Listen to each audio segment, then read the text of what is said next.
తిరిగి BC news కి స్వాగతం. వైసీపీలో పనిచేస్తున్న ప్రతి సోషల్ మీడియా కార్యకర్తపైన జగన్ కి అపారమైన నమ్మకం, అభిమానం ఉన్నాయని ఎమ్మెల్సీ లేళ్ల అప్పిరెడ్డి అన్నారు. తాడేపల్లి పార్టీ కేంద్ర కార్యాలయంలో సోషల్ మీడియా విభాగం రాష్ట్ర కమిటీ సభ్యులు, జిల్లా అసెంబ్లీ, నగర అధ్యక్షులతో నిర్వహించిన సమావేశంలో ఆయన మాట్లాడారు. పార్టీ ప్రారంభించిన తొలి రోజుల్లో ఏ మీడియా మద్దతు లేకపోయినా జగన్ నడిచిన ప్రతి అడుగును ప్రపంచానికి చాటి చెప్పిన ఘనత YCP social media warriors they అన్నారు. డిఎస్సి నిర్వహణలోని అక్రమాలు, అవినీతి, విద్యాశాఖ మంత్రి రాజీనామా డిమాండ్తో పాటు నిరుద్యోగ వృత్తి, ఫీజు రీయింబర్స్మెంట్ బకాయిలపై గళం విప్పాలని పిలుపునిచ్చారు.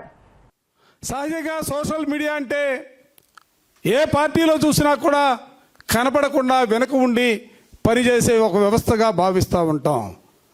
కానీ ఈ రోజున వైఎస్ఆర్ కాంగ్రెస్ పార్టీగా ప్రీతమ నాయకులు జగన్మోహన్ రెడ్డి గారు వైఎస్ఆర్ కాంగ్రెస్ పార్టీలో సోషల్ మీడియాలో పనిచేస్తున్నటువంటి ప్రతి ఒక్కరిపైన కూడా అపారమైనటువంటి అభిమానం, అపారమైనటువంటి నమ్మకం కలిగినటువంటి పరిస్థితులు కూడా ముందుగా ఈ సందర్భంగా చెప్పదలుచుకున్నా.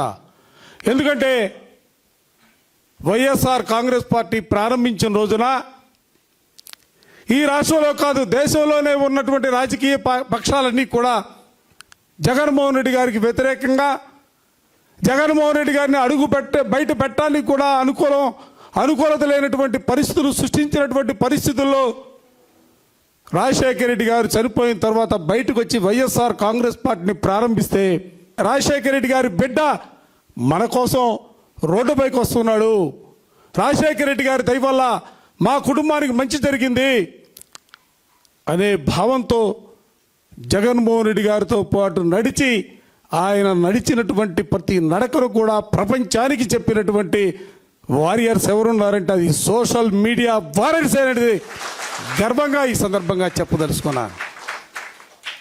ఇందాక చెప్పారు, పేమెంట్ ఇస్తే పెడతారు పోస్టులు, లేకపోతే ఏదైనా ఉపయోగం జరిగితే పెడతారు పోస్టులు.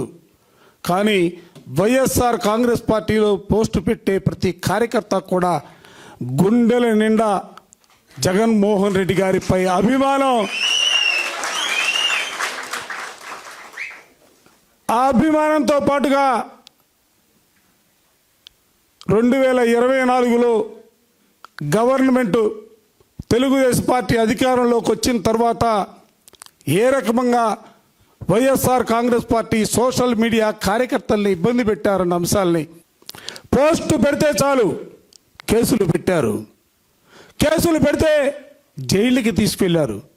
రకరకాలుగా ఇబ్బందులు పెట్టినటువంటి పరిస్థితుల్లో కూడా ఏ వైఎస్ఆర్ కాంగ్రెస్ పార్టీ సోషల్ మీడియాకు సంబంధించినటువంటి కార్యకర్త భయపడలేదు.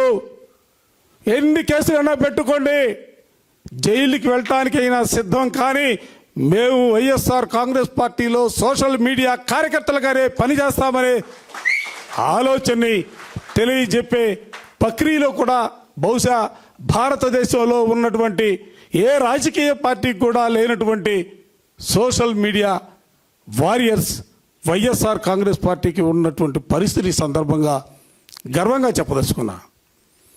అందుకే బలం చూస్తే ఈ రాష్ట్రంలో మనల్ని ఎవరు కూడా ఎదుర్కోలేరు.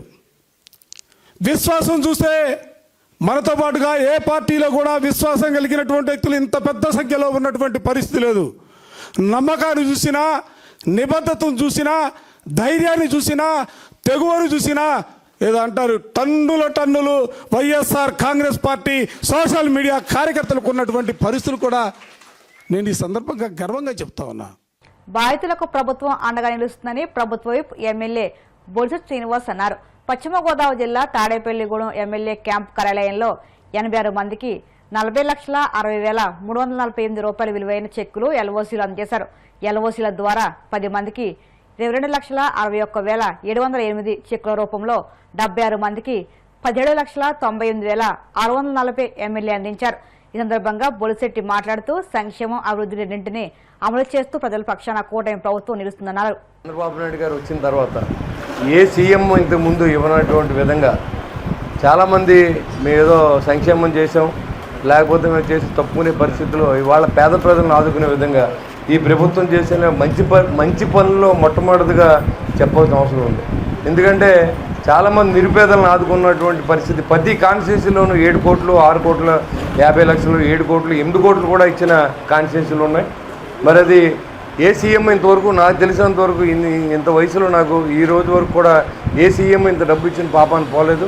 ఎందుకంటే చాలామంది నిరుపేదలంతా కూడా ఇవాళ హాస్పిటల్ వైద్యానికి మరి పూర్తిగా ఇబ్బంది పడుతూ ఉన్నారు, చేయించుకోలేని పరిస్థితిలో ఉన్నారు. వాళ్ళు అప్పో చేస్తే దాని నుంచి ఎంతో కొంత 30%, 50% ఉన్న బిల్లుని బట్టి ఎంతో కొంత వెనక్కి తీసుకుని మరి వాళ్ళని ఆదుకునే విధానం చాలా గొప్పగా ఈ రాష్ట్రంలో అమలు జరుగుతుందంటే దానికి కారణం గౌరవ్ చంద్రబాబు నాయుడు గారు. ఇన్ని చేస్తున్నా సరే ఈ జగన్మోహన్ రెడ్డి ఏం మాట్లాడుతున్నాడు కూడా అర్థం అవట్లే.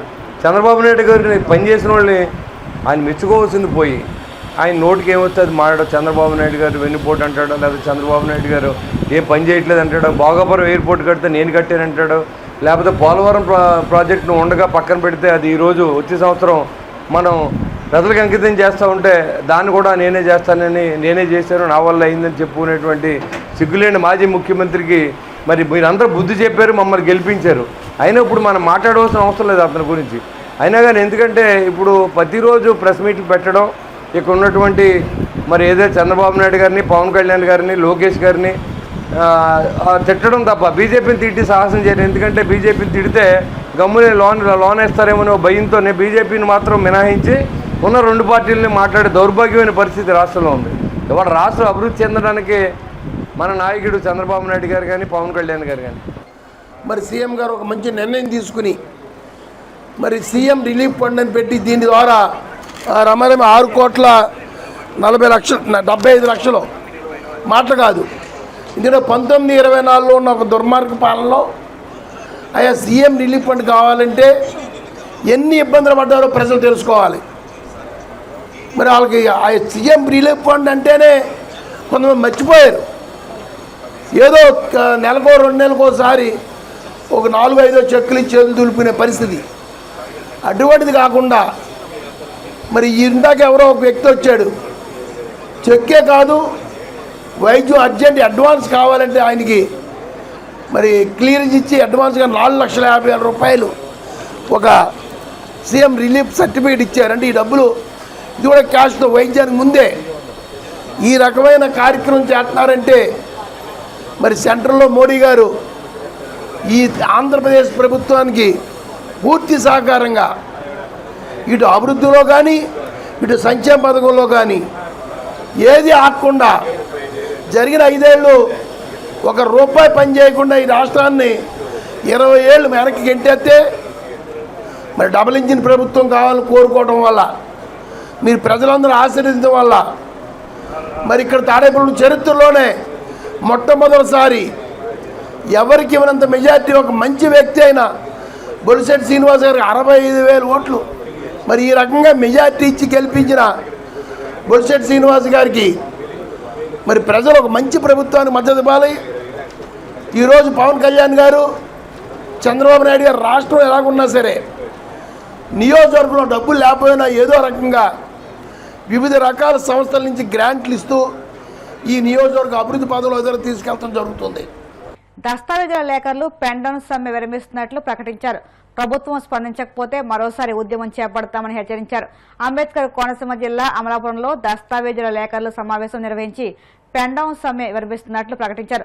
ఇప్పటికైనా ప్రభుత్వం స్పందించి జీవో నెంబర్ 390 రద్దు చేయాలని కోరారు. అమలాపురం, అంబాజీపేట, అల్లవరం, ఆలమూరు, ఆత్రేయపురం, పోలవరం, కొత్తపేట, ద్రాక్షారామం, మలికిపురం, మండపేట, మామిడి కుదురు, ముమ్మిడివరం, రామచంద్రపురం, రావులపాలెం, రాజోలు మండలాల దస్తావేజుల లేఖర్లు సమావేశం నిర్వహించి తమ డిమాండ్లు పరిష్కరించాలని నినాదాలు చేశారు.